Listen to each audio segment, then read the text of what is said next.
एक बार आप सभी स्टूडेंट्स का पुनः मेरे चैनल में स्वागत है। आज हम लोग डिस्कस करने जा रहे हैं गुरुत्वाकर्षण के बारे में। और गुरुत्वाकर्षण जो है उसे हम क्या कहते हैं, ग्रेविटेशन भी कहते हैं। तो देखिए, आपने अनुभव किया होगा, बहुत साधारण सा अनुभव है। कभी आपने ध्यान दिया कि किसी वस्तु को अगर हम ऊपर से छोड़ रहे हैं, इतनी हाइट से छोड़ रहे हैं, तो छोड़ने पर ये नीचे ही क्यों आती है? ये ऊपर भी जा सकती थी। क्या कारण है कि उस वस्तु की गति का नीचे होना, उस वस्तु की गति का ऊपर क्यों नहीं हो रहा है? वो कारण क्या है? तो सबसे पहले इसके बारे में विचार करने वाले वैज्ञानिक न्यूटन थे। एक घटना है, बहुत ही साधारण सी है। वो एक पेड़ के नीचे लेटे हुए थे, सेब का पेड़ था। वो सेब जो है वो नीचे की ओर गिरा, और नीचे की ओर गिरने पर ही उनके दिमाग में ये विचार आया कि पृथ्वी प्रत्येक वस्तु को अपनी ओर क्या कर रही है, आकर्षित कर रही है। प्रत्येक वस्तु पर एक आकर्षण बल लगा रही है। वास्तव में वही क्या है, गुरुत्वाकर्षण है। वही क्या है, गुरुत्वाकर्षण बल है। तो देखिए, मैंने लिखा है, न्यूटन के अनुसार प्रारंभ में ये माना गया कि पृथ्वी प्रत्येक वस्तु को अपनी ओर आकर्षित कर रही है। बाद में यह निष्कर्ष निकला कि प्रत्येक वस्तु दूसरी वस्तु को अपनी ओर आकर्षित करती है। इसी आकर्षण बल को गुरुत्वाकर्षण बल कहते हैं।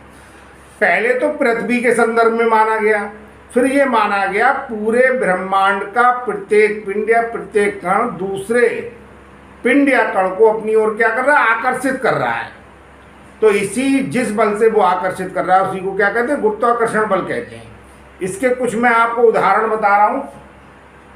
पहला उदाहरण है ऊपर फेंकी गई वस्तु का नीचे की ओर लौटना। आप सोच रहे हैं किसी वस्तु को ऊपर की ओर फेंक रहा है, कुछ ऊंचाई तक जाएगी, वापस लौटकर नीचे की ओर आएगी।